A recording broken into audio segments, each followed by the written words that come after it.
With an injury, changing title plans, and more, this is Wrestling Hub. My name is John, and you're watching the Wrestling Report.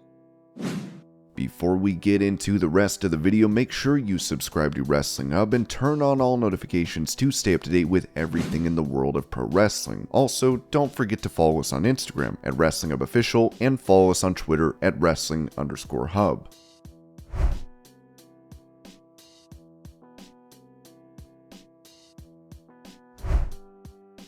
Talking about missing an opportunity to sell more merchandise, Kurt Angle said on his podcast, "I just never thought of it. You know, John Cena did, Stone Cold Steve Austin did. I never did, and I could have had a really cool Olympic belt. I believe Vince would have bought into it, and he would have followed through. I wasn't a merchandise guy. I wish I was. I wish I would have pushed the merchandise harder, early on. I just didn't have a business mind when I got into the business. I was an amateur wrestler and didn't really market myself.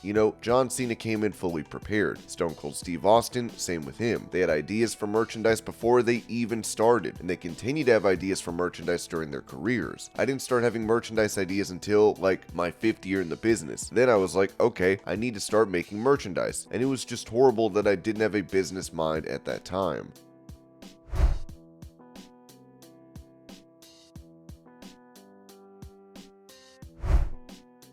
Recalling the promo he cut on Austin Theory during Raw prior to WrestleMania 39, John Cena told Sam Roberts, "Austin is great and easy to work with. We wrote that together. He was in every step of the process. There comes a point where sometimes people need creative solitude, so they're like, I'm going to go away and write my thing, come back, run it by you, and see if it's okay. Then there are some guys who are like, see you out there. I can dress for weddings or funerals. Just tell me what color suit to wear. I respect everyone's process. I do know that from all of my experience, if you do not have something to care about, you do not have something. My job is to make them care. This is not a process I just do with Austin Theory. That's what I love about WWE. Fans can see through the BS if you don't believe in your character. It's what I said to Austin Theory. You are young, you are athletic, you will work for this company, you will do interviews. I don't believe what you do when you're out there. I don't. I said it to him personally before I said it to him publicly. I'm serious. In a room with Austin Theory, I said, the reason I came back to Boston is because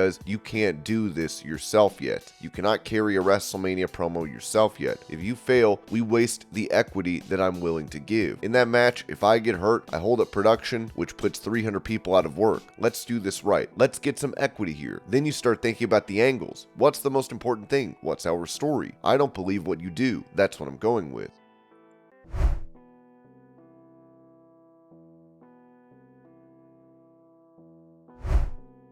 Taking to Twitter, Matt Riddle, who recently had a nude video of him leak, sent out a photo and a message writing, "Live your best life and ignore the haters. That's what I've been doing and I'm loving it, bro."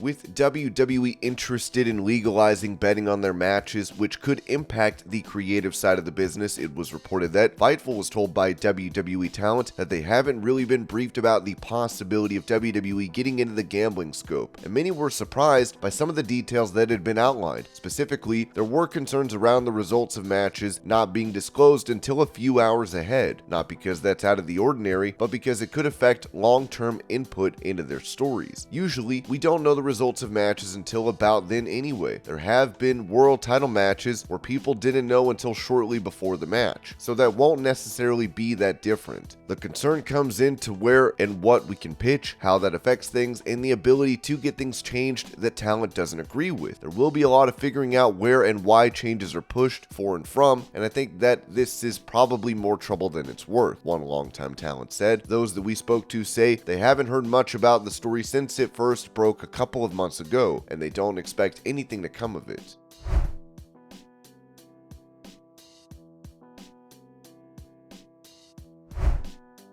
Being on Busted Open Radio about being out of action with a back injury, former AEW Women's Champion Thunder Rosa said, "It's a process. You have no control over it. When it comes with health, you have no control over it. For so many nights, I really kicked myself in the head and I was like, I should have just had one more match and just let it all out. If I got hurt more, whatever. But it was that one time, and when I decided to do something because of my health, and I decided to make that decision, and I didn't know what the consequences were going to be and how people were going to react. I was just thinking about my own physical health, and at the time everything was happening. I was not in a good mental state too. I was trying to hide a lot of stuff because I was having some personal issues, and being on top just exacerbates everything else that is happening in your life. So I just feel like no matter what you do, you're always being criticized, and nothing is good enough. You're always doing something wrong, and I feel like you put a loop over it, and it's just like it magnifies everything, and being under that kind of pressure was very difficult, and not having the time to just really let it go, because sometimes when people get injured, they take some time off, and people are cool, and they're not saying anything. They're not feeling attacked, but I feel like when that happened, not only knowing I would have to relinquish something that I worked really hard for, it was hard enough, but adding all the other levels of things on social media, the constant asking what's going on, like if you're really injured or not, that really hurt even more. It made things much more difficult than they were mentally for me. There were days that I'm gonna be honest, and I've said it on my YouTube channel, I wanted to kill myself. Everything stopped, and there's nothing you can do, and I'm so thankful that I have a really good team and a really good family. My son, I think he's the one who's helped me the most, and he helped me many times, many nights, just telling me everything's gonna be okay, and I was lucky enough to have some resources, and I was able to be in therapy. There were not good sessions at times. There were a lot of crying. There's a lot of letting things go and accepting things that you cannot change, and you're just moving forward.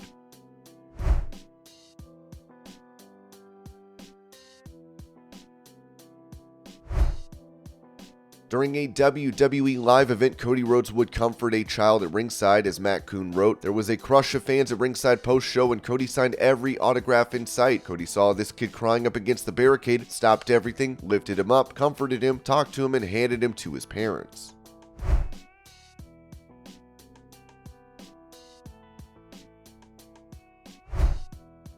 As Liv Morgan and Raquel Rodriguez vacated the women's tag titles due to Morgan's injury, Brian Alvarez gave an update on Wrestling Observer Radio, saying Liv Morgan has what is believed to be a shoulder injury that may need surgery, and so they announced on SmackDown that her and Raquel are being stripped of the tag team titles, and they're going to do a 4-way on Raw in 2 weeks to determine new champions.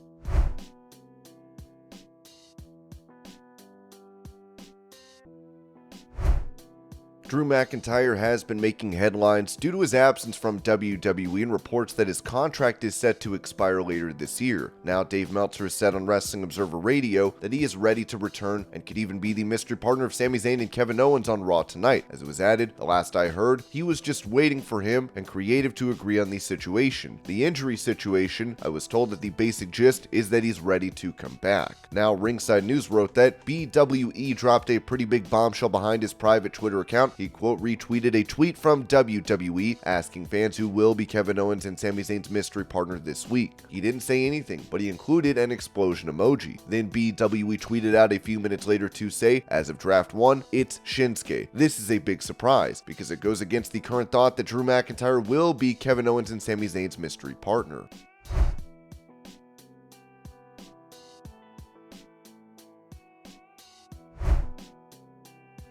With it reported that Ace Steel will not be producing for AEW Collision, this could lead to CM Punk not returning to the company for the debut Saturday show. As Dave Meltzer said on Wrestling Observer Radio, when Ace Steel was rehired, which was many weeks ago, I know he was under the impression that his job was to be a producer on Collision and work the Saturday shows. I don't know which words were said by who, but I do know that he thought that for a while. Was it a misunderstanding? Was it that plans changed? I don't know. I know that if he thought that, then Punk thought that, and obviously on Tuesday of last week, Punk was told something different, and that's what led to everything.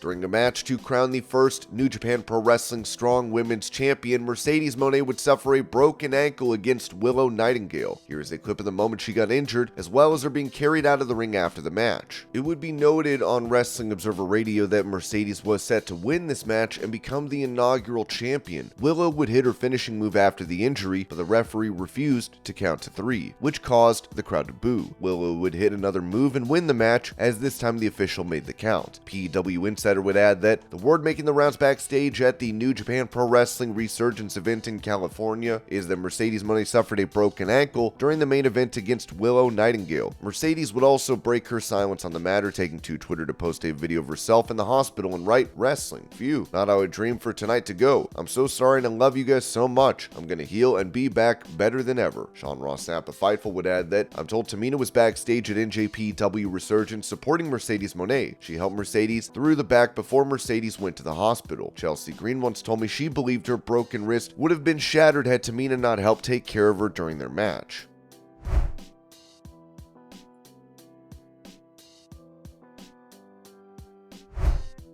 With uncertainty surrounding CM Punk returning for the debut of AEW Collision, Dave Meltzer said this on Wrestling Observer Radio. "A lot of people suggested this too. If Punk's not coming, sign Mercedes. If she's got a broken ankle, not that that's catastrophic or long term, but she said, we'll take her word for this, but she's a free agent and can go anywhere. So if that's the case, then she's not constricted contractually like in her release with WWE. She's not contractually not allowed to go to AEW.